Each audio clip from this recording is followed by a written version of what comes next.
Atëherë jemi në një episod tjetër të podcastit Ju Flet Kombinati, I cili pak nga pak po merr jetë dhe po pret shumë miq të mirë.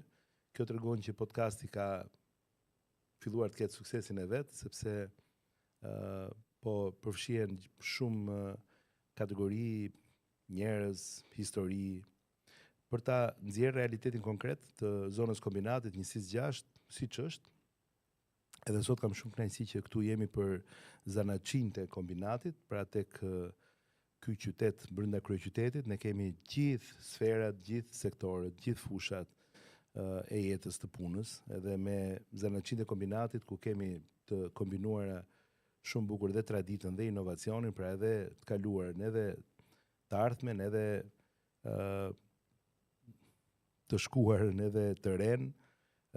Kam shumë kënaqësi që të kem këtu një nga personazhet kryesore të biznesit dhe pastaj ju do flisni për veten natyrisht, Gaz Nelën, e thënë kështu shkurt të pasticeri Nelës, që është një institucion kombinat, nuk është një biznes privat, por është institucion si familje, si shtëpi rrezik, ju duhet keni edhe një stem si familje, do të jeni me siguri si ato familjet e qemotit të marrim bekimin e prindërve. Po, të mëdha dhe kemi një histori të bukur familjare dhe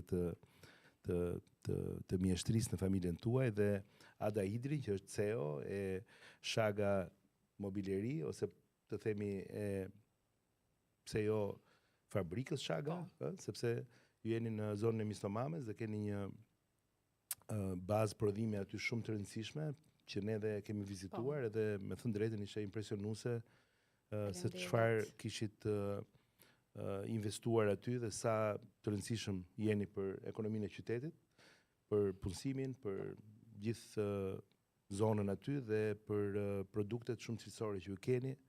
Edhe kështu që mirë se keni ardhur. Ky podcast ka vetëm një rregull, që të flasim troç, siç është realiteti konkret, në mënyrë që përmes nesh ata që na dëgjojnë mësojnë nga e vërteta mbi zonën, nga gjithë pikë vështrimet, gjithë kënd vështrimet e gjithë atyre që jetojnë dhe punojnë në zonë, në mënyrë që ne ta nisim punën tonë që ka të bëjë me këtë mandat 4 që ne po synojmë të arrijmë si drejtues politik për zonën e kombinatit, me sa më shumë informacion dhe me sa më shumë gjithë përfshirje për përmirësimin që zona meriton. Kështu që unë ju ftoj të jeni sa më troç. Bledi, të falenderojmë për ftesën. Është shumë mirënjohje që të jemi pranë. Pikërisht në prag zgjedhjesh, po duke ditë dhe historikun tënd, se ti jo me të bëj qefin, po je nga pionierët e demokracisë. Unë kam qenë 18 vjeç në vitet 90, kur ju bashkangjitet studentëve në një periudhë që shikun e kishit nga mbrapa, një shtet i cili i tan diktatorial dhe shumë i egër, dhe ne shifshim në për televizorat botrindi se çfarë do ndodhte. Ndërkohë ju morët kurajën dhe dolët përpara që të ndryshonit sistemin, shumë gjë e rëndësishme, shumë gjë e fortë, shumë gjë trimërore, mund të them, kush ka marrë pjesë që ju keni qenë pjesëtar. Dhe më vjen shumë mirë që ju jeni ke zona jon, ke zona kombinatit, për arsye sepse duke ditë vlerat nga dhe kur në punën që ju keni vazhdimsinë mbas kësaj që ju keni bërë në për të gjithë DSHPTR-t, që keni bërë ndërtimin, keni bërë një gjë theme, jo thjesht fasad, po keni bërë gjë rrënjësore në gjithë qytetet, keni bërë gjithë ndryshime. Dhe jo me të bëj qefin prapë me thjeshtësinë tate, jam shumë mirënjohës që jam përballë teje dhe që po merr kont që të na ndëgjosh, se ne gjithmonë ne biznesi jemi lënë si nën hije, ndërkohë që vazhdojmë punojmë, punësohemi, nuk kemi kohë as për të marrë shumë me politikën, si mund të them.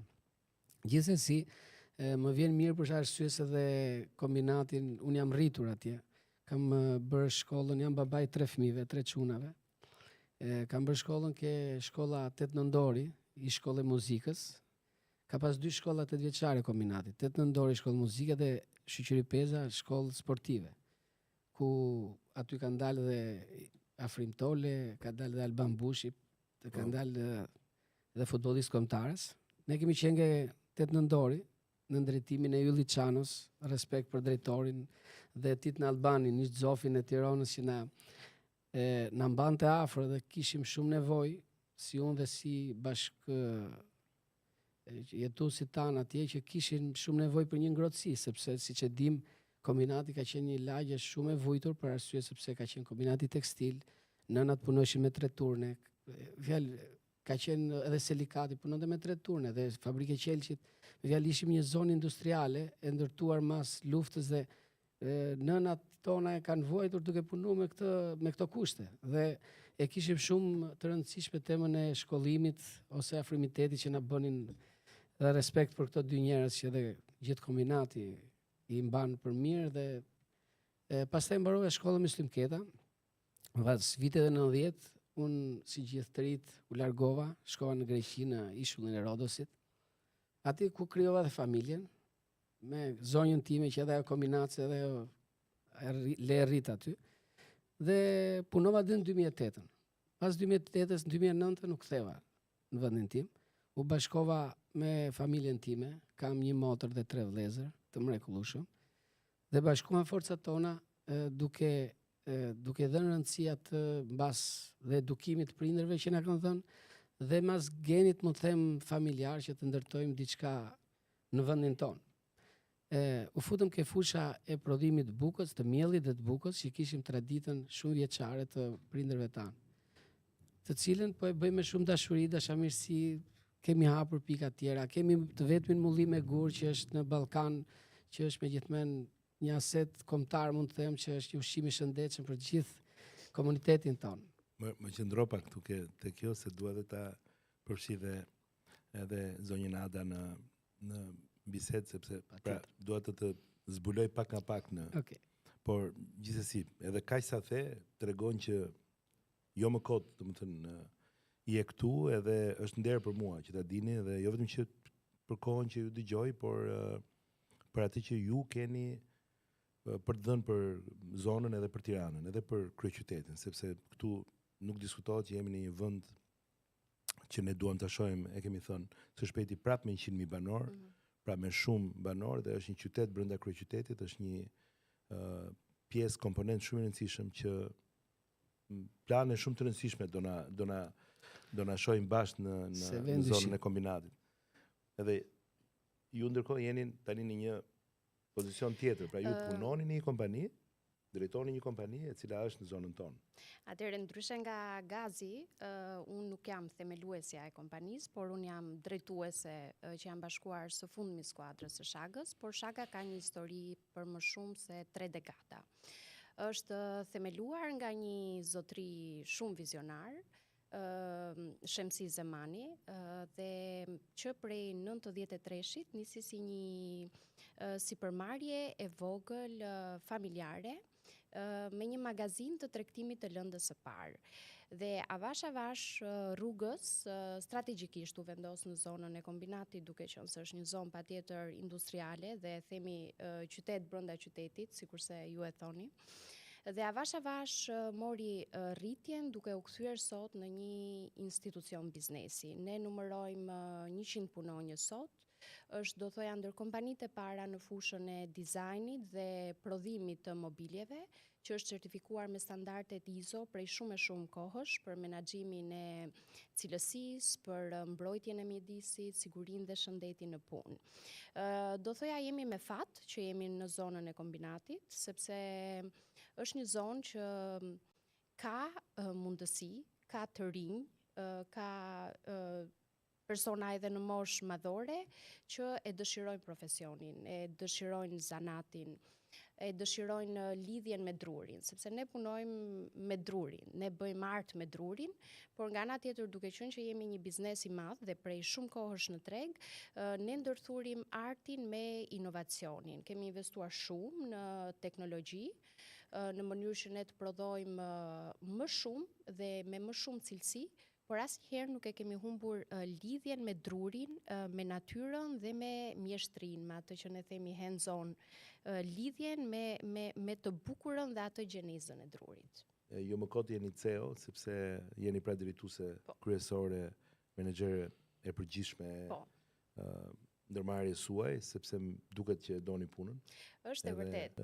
E flisni me një pasion të madh, edhe është problem natyrisht pjesa e forcës punës dhe më gëzon kjo që ju keni gjetur në kombinat forca pune, pra kapacitete, cilat janë dhe kombinati ndoshta nga që përbëhet nga shumë komunitete, kanë ardhur nga shumë zona të Shqipërisë veri-jug, edhe kanë ardhur gjithmonë me idenë e punës për një jetë më të mirë, edhe fabrikat, ju përmend zonë industriale. Do ndalesha pak te kjo dashuria për punën. Unë si person e dua shumë punën dhe kështu jam rritur unë, jam edukuar nga prindrit që vetëm duke studiuar fort, Po nuk jeni nga kombinati. Jo, unë jam le rrit në një zonë tjetër të Tiranës, por që punoj aktualisht pjesën më të madhe të ditës e kaloj në kombinat. Dhe unë jam rritur me dashurinë për punën. Të jesh drejtuese një kompanie, kjo për të thyer pak të mitin e të rinjve, nuk është që rri në një zyrë edhe drejton me atë shkopin magjik. Të jesh në një pozicion leadershipi, menaxhimi, drejtimi, supervizimi, do thotë që ti e do shumë bazën poshtë, investon shumë dhe je personi që i tërheq për t'i ngritur më lart. Sepse shikoj shumë të rinj sot që thonë dua të bëhem drejtor, dua të bëhem drejtues, por një drejtues mendoj që duhet të ketë vizion dhe t'i doj shumë çdo punonjës të investoj, t'i trajnoj dhe t'i motivoj për ta dashur më shumë punën. Po, është edhe duket që kompania jo më kot është nga më të suksesshme, sepse ne punojmë fort me juve stafin. Keni ditur ta ngrini si realitet në këtë nivel. Pronari është shembull, ai është personi që ka vizionin dhe arrin ta transmetoj tek unë dhe tek hierarkia me radhë pastaj. Edhe duke qenë gjithmonë konkurrues në treg, të bën edhe ti shumë kreativ, kështu që duhet jeni edhe shumë persona kreativ që drejtoni. Edhe unë natyrisht kërkoj të gjithë tek ekipi im drejtues gjithmonë që duhet kërkojmë edhe kur nuk ka nevojë, duhet kërkosh në mënyrë që ti jesh gati. Ne jemi gjithmonë. Jesh një hap para, sepse tregu sidomos të kërkon nëse nuk je kreativ, nëse nuk je artist dhe profesionist, të paktën në industrinë e drurit që ne punojmë, tregu të skarcon automatikisht. Dhe ne në Shaga synojmë gjithmonë të jemi 5 deri në 10 hapa përpara. Synojmë gjithmonë të gjejmë tregje të reja për lëndën e parë, inspirohemi kryesisht nga tregu italian, nga tregu austriak, gjerman, zviceran, francez për linjat e dizajnit, të arredimit. Ndaj jemi këtu ku jemi sot, mendoj. Tani e lam ke mulliri i gurit, i vetmi në Ballkan apo shiko, edhe në rang evropian, për shembull në Itali e mbajnë disa familje të mëdha, mund të them që e majnë për qef, por jo ta fokusojnë në industrinë e ushqimit.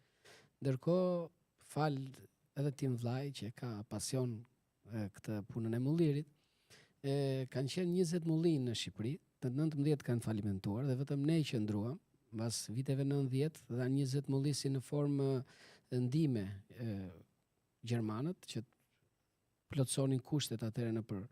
Ndërkohë që ajo bën një aset i madh, sepse është një blurje natyrale, është një blurje që nuk jo vlerat ushqimore, e ngadalt, jo kapacitetet larta, por cilësi shumë të lartë. Dhe kjo bën falë keni rezistuar tregut edhe duke pasur këtë lloj po themi praktike kaq po themi më analoge, të themi se sa të industrializuar. Pra domethënë kjo është thatë më avash, do të thotë që duhet edhe më e shtrenjtë. Po ajo nuk ndodh, këtu nuk ndodh, po ne kemi durimin Blend që shikojmë atë gjën me dashuri, se do vi dhe dita që njerëzit ta vlerësojnë rradh parë. Pastaj tema nuk e ka fitimin e një fabrike të madhe, po ka diçka që është e pa krahasueshme. Me fjalë, në Gjermani ku shkoj morë mullit e ri, gjermanët hapën sytë si ka mundësi në një Shqipëri të vogël kërkoni kaq këtë kapacitete. Këto i ka kërkuar tha vetëm bageta franceze, se ka ikë shia. I ka ikë shia bukës është industrializu ushqimin nëpër Evropë, se janë shumë miliona banor. E nxjerr pak jashtë pas gjysore bëhet dru, nuk qëndron buka, nuk ka të shien, ka shien. Dhe kjo mulliri na bëri që se ka një histori të veçantë, mbi 200 vjeçare, që mulliri me gur ne kemi pas në fshatin ton, gjyshit tan. Pastaj ajo pasua me stërgjyshin tim që shkoi në Kavallet të Greqisë, edhe ato 4 vëllezër ndërtuan atje furrën e bukës në Kavallet të Greqisë, është ekzistuese, po është mbyllur. Kanë emëruar grekët Menela me transformimin e kufive. edhe ngeli pasuria atje. Kur s'kishte kufi, siç ka bërë dhe surgjyshja ime nga babai që kemi toka në Pela e në Janica të veriut Greqisë, pra kur s'kishte kufi, venin e vinin dhe 2 vëllezër punonin, 2 vëllezër kalonin. Po. Nga Elbasani, Librazhdi, Po, edhe hapën atje aktivitet fur buke. Kishte më shumë interes atje. Bravo. Dhe një han që karvani që vinte nga Stambolli ndalonte aty dhe kishte fur buke dhe han. Hani Nela. Grekët e transformuan me Nela dhe shkuam e vizituam me fjalë sepse dokumentat ne i kemi, ose marrim dot si pasuri, por gjithsesi babai na thoshte gjithmonë që ne na thoshte historikun familjar. Duke u bazuar nga kjo, mbajtëm dhe mullit fort, i rezistuam tregut për arsye sepse konkurenca ishte e madhe, një fabrikë që ka prodhim shumë të lartë dhe një prodhim të ulët, kostot janë shumë të larta ose konsumimi. Por dashuria, ajo gjëja na mbajti që edhe njerëzit e kanë kuptuar dhe na e vlerësojnë tashmë furrat e bukës në gjithë Shqipërinë, se ne jemi në gjithë Shqipërinë, shpërndajmë mielin natyral, thekër, mielin e mullirit.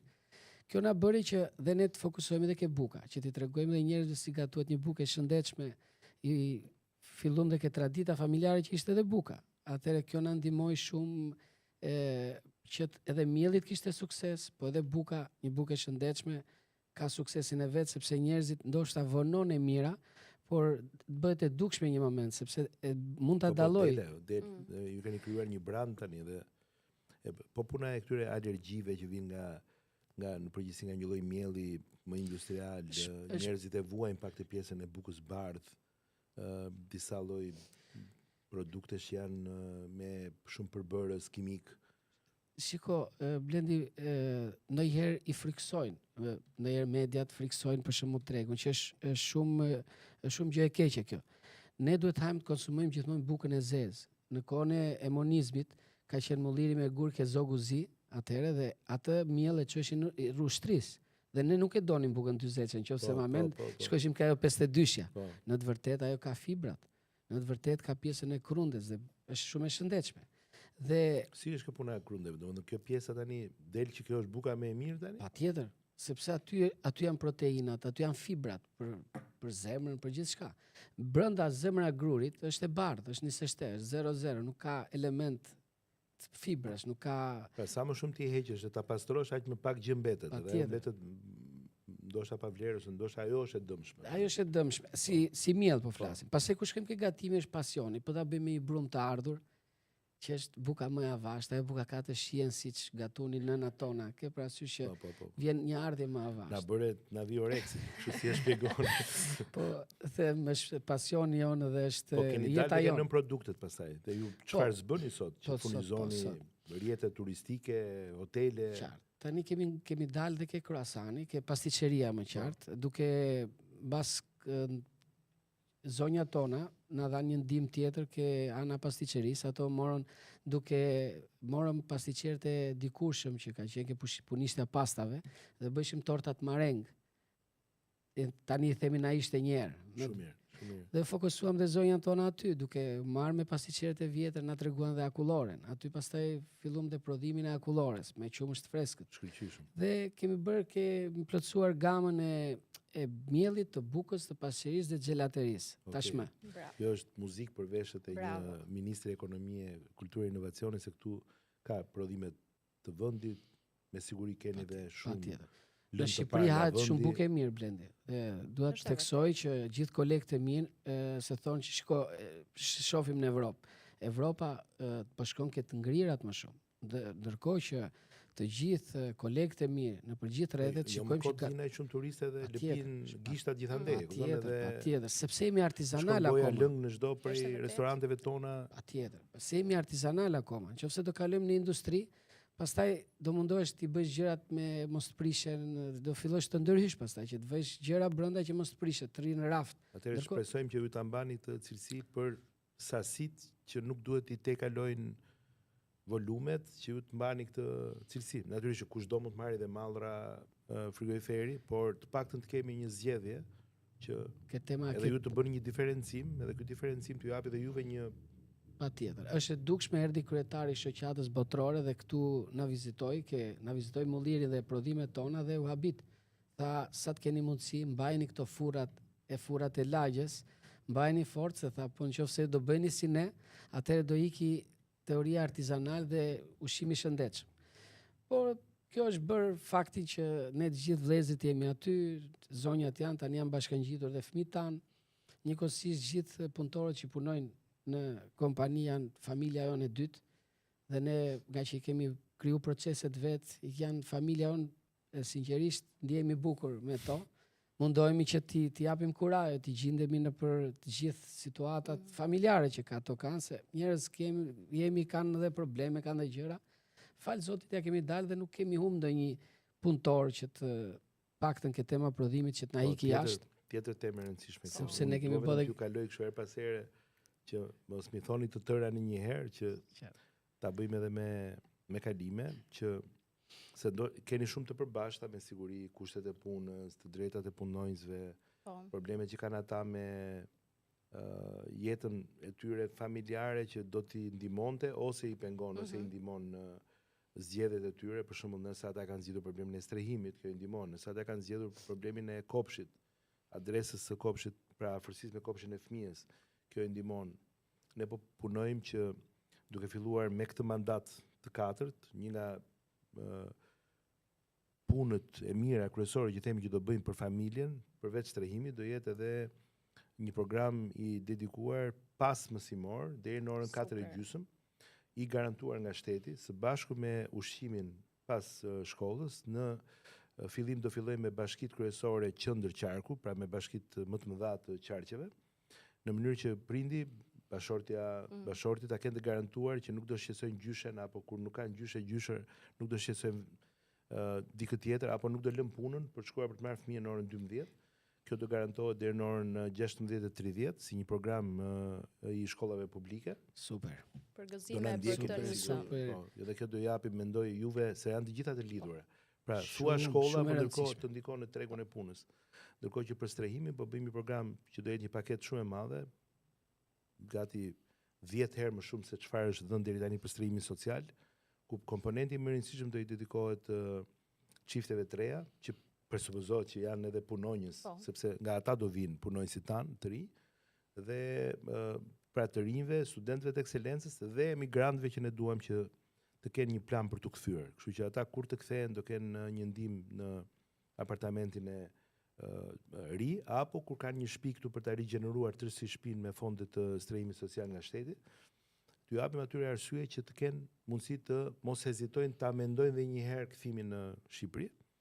Kurse për shtëpinë e parë për të rinjt do bashkangjisim edhe ofertën për kur kanë një bebe, kur kanë pastaj fëmijën e dytë, kur kanë fëmijën e tretë, në mënyrë që në këtë formë ti ulim o kostet, o interesin, o pagesën direkte të shtëpisë, në mënyrë që ne ta lidhim familjen me zonën, me tregun ton punës, dhe duke e lidhur, ata do jenë edhe më të pa interesuar për të hikur, se në fundit njeriu shkon atje ku ka interesin e vet më të mirë dhe njerëzit emigrojnë se nuk i kanë gjitha kushtet.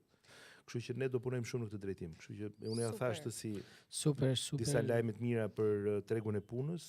Pra, kjo do ishte një ndihmëse e madhe, sidomos unë jam nënë e një djali që është në parashkollor aktualisht.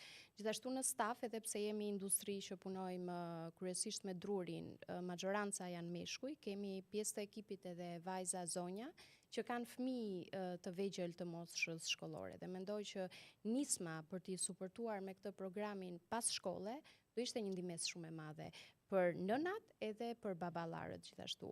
Edhe për sa i përket pjesës së strehimit social, dy të rinj, nëse shteti do t'i suportonte me pjesën e strehimit, do të ishte një gjë wow, do thoja unë, në ditët e sotme.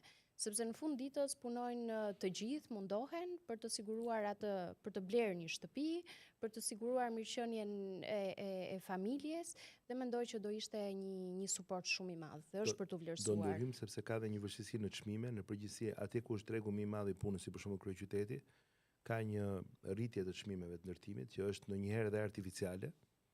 Është e lidhur me zhvillimin, ka dhe shumë blerje nga emigrantë që e investojnë veten e tyre këtu pa u kthyer. Se shikojnë që ka ndryshuar Shqipëria. Ka dhe Shqipëria. të huaj që blejnë shumë, sidomos në zonat bregdetare, por edhe në kryeqytet. Mirë, po forca e tyre blerëse nuk është njësoj me forcën blerëse të njerëzve këtu, kështu që ne duhet ta ekuilibrojmë të gjë. Dhe do ta lidhim të gjithë ekuacioni do lidhet me kontratën të themi në thonjza të detyrueshme për të qëndruar dhe punuar në Shqipëri. Pra në rast se do keshin kontratë pune, dhe në rast se ma garanton që do jesh disa vite resht, për shembull pa lëvizur, po themi, për ndryshe mund të lëvizësh natyrisht, po mund të humbësh këto benefite që i ke në këtë program. Nëse do të lëvizësh ti, këto benefite e japim dikujt tjetër që do qëndrojë këtu. Po mund të përfitosh një numër të madh vitesh, mund të jesh i lirë të bësh atë që do, por ne duhet investohemi fort tek familja dhe tek streha, se kupton janë dy gjërat më kryesore që duhet të rregullojmë lindshmërinë, se nuk përballojmë dot skemën e pensioneve dhe po nuk lindën më shumë fëmijë dhe po nuk u rritën më shumë fëmijë, nuk arrin përballojmë dot kontributet për pensionistët, sepse duam që të mos rrisim taksat, pra nuk mund të mendojmë që rruga tjetër të rritja e taksave. Domethënë duhet vi biles duke u thjeshtuar, po mendojmë dhe për një skemë të një vetë deklarimi të ardhurave shtesë mbi atë kufirin, po themi të deklarimit që ne kemi tatimi 15%, është një skemë e cila do të bëhet e qartë në ditët në vijim dhe në dalje dhe në sqarimet që do jenë gjatë fushatës, po edhe mbrapa 11 majit do flitet për këtë gjë, në mënyrë që ne të mund të nxisim kompanitë që kanë më shumë të ardhura për t'i deklaruar ato me një tatim edhe më të ulët për pjesën shtesë që ata do duan të deklarojnë. Pra po punojmë shumë për disa skema në mënyrë që ne të gjenerojmë sa më shumë të ardhura në arkën e shtetit, në grumbullimin që vjen nga tatimi, por pa rritur taksat në asnjë prej sektorëve, sepse rritja në vetvete ose ndryshimi i formulave të taksimit krijon një destabilitet tek bizneset, krijon një vështirësi për të planifikuar, për të investuar. Pra njerëzit do të jenë shumë qartë se çfarë i pret, se si do të bëjnë planet e tyre, biznes planet e tyre, kështu që edhe për këtë po punojmë shumë. Për asetet e dini që po lëvizim gjithë asetet shtetërore të mundshme, po i vëmë dispozicion, duhet të kërkoni, duhet të aplikoni, duhet të kërkoni, si më thënë, sepse e keni mundësinë që të kërkoni asete shtetërore, kapanone, fabrikat vjetra që mund t'i rigjeneroni, mund t'i merrni këto me një plan biznesi, me kontrata shumë të leverdishme me €1, me afiteoz, me të drejtë privatizimi, ka plot asete që ende janë shumë që janë, si më thënë, në një letargji, sepse nuk prodhojnë ekonomi, kështu që edhe për këtë duhet më thoni, unë këtu jam edhe si ministër ekonomist kur flas me ju. Edhe në atë ministri të re kemi edhe asetet publike, kemi privatizimet, kemi një pjesë të rëndësishme të ekonomisë e cila lidhet me pronat shtetërore dhe me ish ndërmarrjet ose me ato që janë sot në likuidim. Kështu që edhe në një gjë më shumë shkojmë drejt fundit të orarit ton, por edhe në një gjë më shumë nga ju për diçka konkrete që ju shqetëson në mënyrë urgjente në zonë, ose diçka konkrete që ju shqetëson në mënyrë urgjente në punën tuaj, në aktivitetin tuaj. Çfarë do doni të ishte për të trajtuar me prioritet? Shiko Blendi, atë që thash edhe që në fillim që më pëlqeu, se të ndëgjova një ditë që po të shpjegoj për sa i përket kombinatit rrënjësor, atë rindërtimin rrënjësor që kam besim që je nga njerëzit më serioz dhe më njerëzit që i merr gjërat me themel dhe i çon deri në fund, dhe ato janë gjurmshmëritë që ti i bën dhe i lën dhe kujtohesh me breza me radhë që erdhi, e bëri, e ndërtoi dhe e tha fjalën dhe mbajti. Dhe do ishte gjëja më kryesore që me themel kombinati rregullohet sipas normalisht nuk bëhet me shkopin magjik, si themi, por një ndërtim rrejsor, sepse ajo lagja meriton, është e vuajtur, prekur nga tërmeti dhe një gjë më speciale, një gjë më serioze me atë gjykimin tuaj me fjalë është domethënëse dhe është gjëja kryesore. Pastaj për sa i përket temës punësimit desha të dal këtu, përveç se themi po ikin njerëzit. Një bilanc sepse edhe ne kemi bërë gabime, ne biznesmenët kemi bërë gabime dhe uroj dhe i them që bëjmë gabime. Bëjmë gabime. Sepse po t'i bëjmë kalkulimet, edhe punëtorët tanë duhet jenë çdo vit dhe më mirë. Atëherë ta marrësh këtë tema ndërtimit, ke njerëzit që ndërtojnë, atëherë nuk mund të paguhet ndërkohë që çmimi ka shkuar një punëtor, po ta marrim dhe ke furat e bukës, po ta kthej thikën nga vetja, edhe prap nuk do të jenë rrogat si ka qenë rrogat si dikur, ka qenë një standard 400-500.000 lekë dhe nuk u lëvizte. Atëherë jemi të qartë që njerëzit edhe nëse lëvizin, nuk lëvizin edhe për shkakun ton.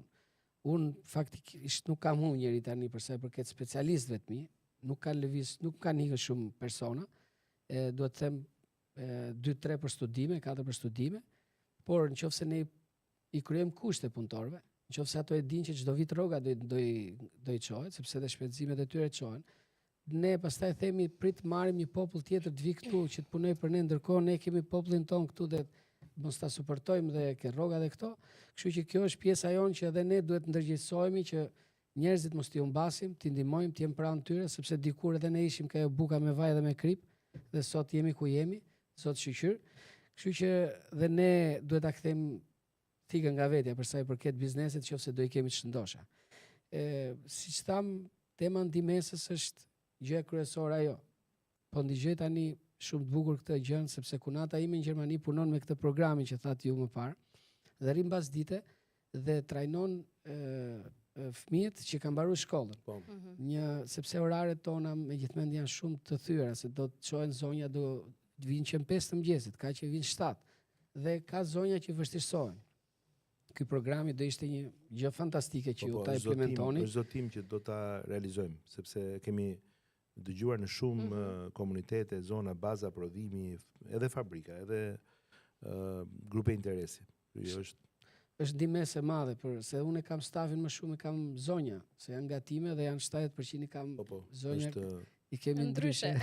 Më pëlqeu ajo që thatë për pagat, është shumë e rëndësishme, natyrisht ju jeni subjekti konkurrencës në treg dhe normal që aty ku aq sa ju lejon konkurenca ju do bëni maksimumi që të mos dilni jashtë të çmimeve që ju do të ofertoni, por nga ana tjetër duhet shumë inovacioni, duhet bëjmë produkte të cilat duhet jenë unike ose duhet jenë, s'po them ekskluzive, por duhet punojmë shumë për një plan, si më thënë, ekonomik të prodhimtarisë sonë, në mënyrë që ne të përgjihemi kërkesave në radhë të parë që kemi të konsumit këtu, pastaj po mundëm që të punojmë natyrisht për ndërkombëtarizim, kjo nuk diskutohet që është akoma më mirë, eksporti e tjerë.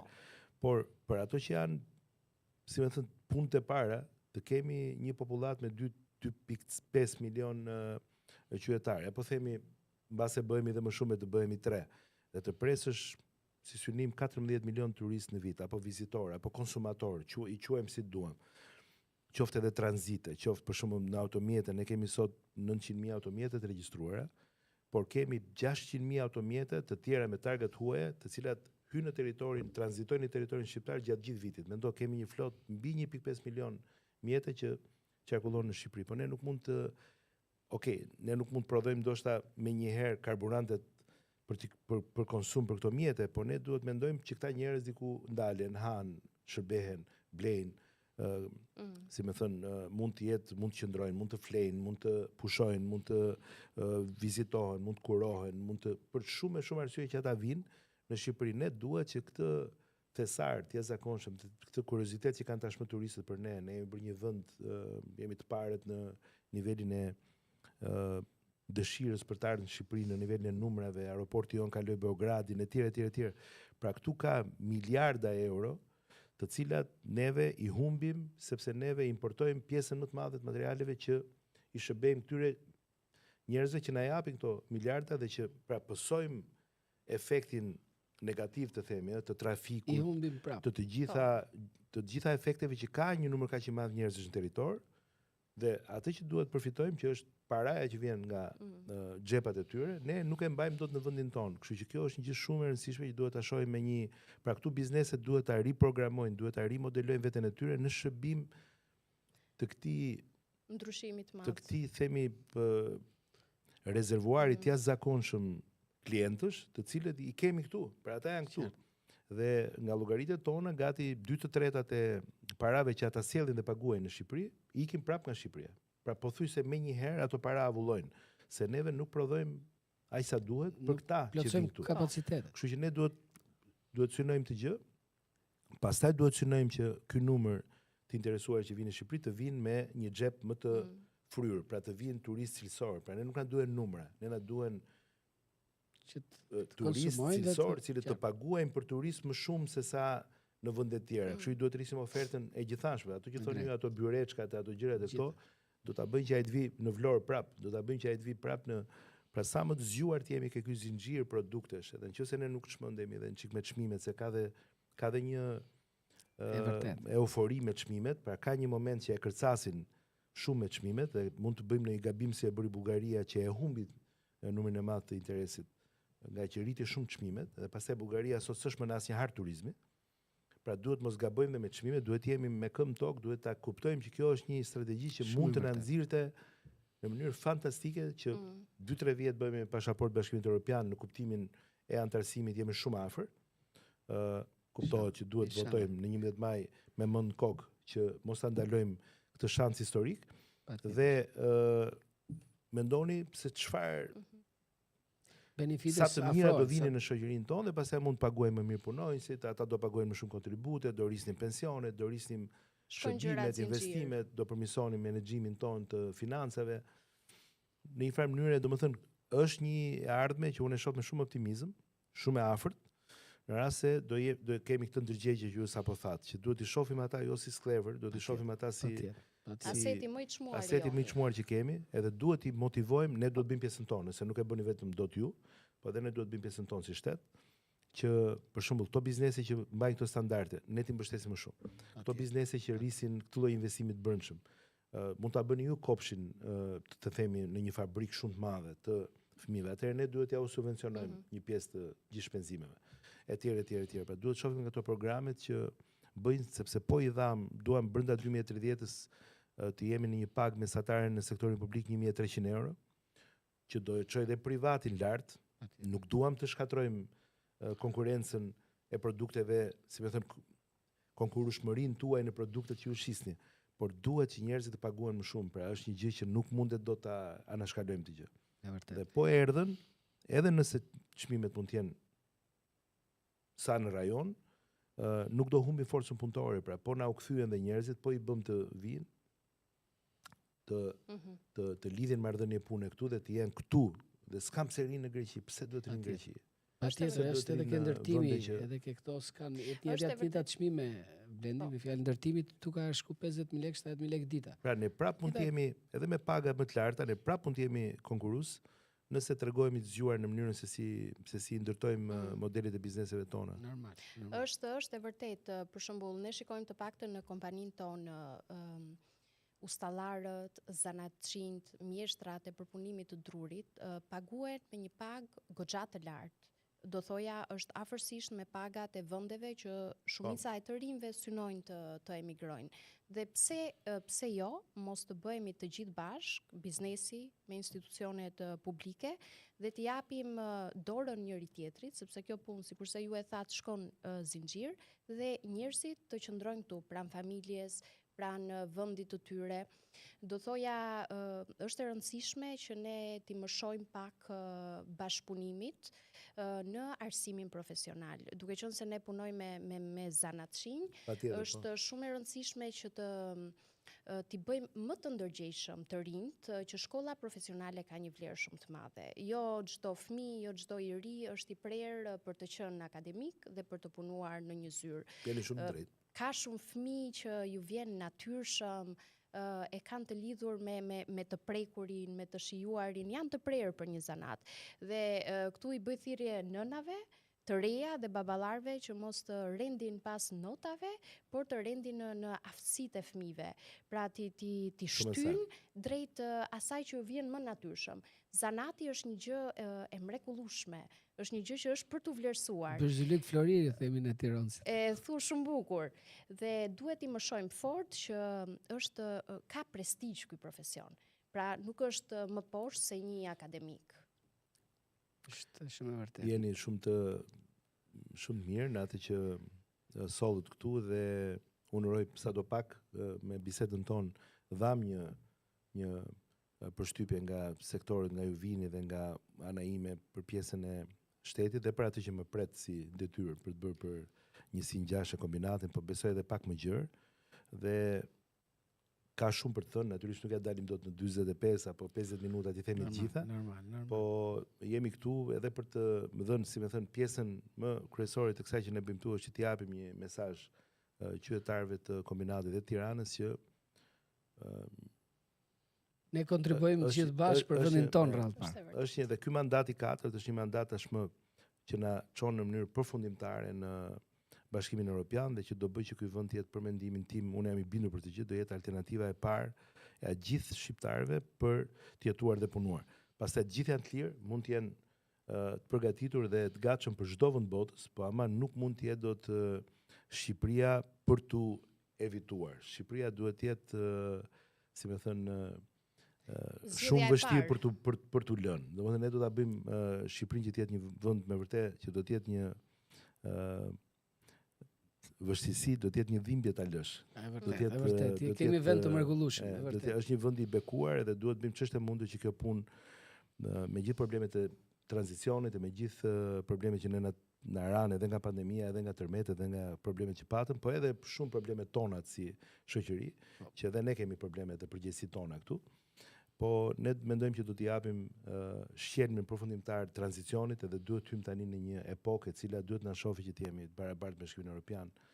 Edhe si e thotë edhe kryeministri se ka qef, jo vetëm që duhet jemi tek ato yjet e Bashkimit Evropian, po duhet, duke qenë se fillon me Albania, do të jemi të parët nga të fundit gjithmonë, do të jemi të parët në listën e yjeve dhe të shteteve në Bashkimin Evropian. Faktikisht po e shkruan, e ka shkruar edhe historikun e bukur, me thënë drejtën se duhet me thënë mirënjohës, do të jemi mirënjohës për çdo gjë që na përket, që na çon krenarinë si shtet. Deri djeshëm me kokën ul, me thënë drejtën, por që vetë ka treguar që në Francë kur ndodhi ajo ndodhia që mori Hoxhën, priftin dhe bëri një marshim atje për temë paqe, ose në rand pandemie mori avionin me sado pak është një kontribim ose një gjë që na çon vlerat ne si popull. Po, jemi shumë lart. Kjo pjesë ka talentin mos e fantastik ose që mblodhi gjithë Evropën këtu. Këto janë gjërat që janë të dukshme. Është ndërgjegja e gjithë kombit kjo. Jemi të gjithë më lart, edhe natyrisht edhe qeverisja përfaqëson ndërgjegjen tonë. Edhe në rast se ne jemi si themi më këmbgulës edhe më inteligjent në atë që ne duam për veten, e kupton, edhe qeverisja duhet pasqyrimi jon, edhe qeverisja është pasqyrimi i një vendi. Kështu që un kam shumë besim pikërisht sepse e di inteligjencën e popullit tim. Ne ja ku jemi, domethënë janë gjithë këto shembuj fantastik, pra ne kemi edhe para 200 e ca vjetësh historinë tonë, edhe para shumë shekujsh, edhe prap jemi këtu dhe prap duhet jemi me siguri një shembull i mirë në rajon, dhe jemi shumë shpejt një krenari jo vetëm për ne shqiptarët, po edhe një krenari europiane. Unë i falenderoj shumë që ishit me mua. Nëse s'keni thënë një gjë mosu mëziste. Kënaqësi. Edhe pronari nuk do thotë që se këtë ste atë. Jo, fare. Është personi më suportues dhe mirë kuptues. Po. Suksese të dyve, jeni natyrisht modele shumë pozitive si brande, edhe ju uroj gjithë mirat në punën e aktivitetin tuaj. Ftesën dhe suksese. Jetën tuaj. Mbarësi, suksese gjithmonë.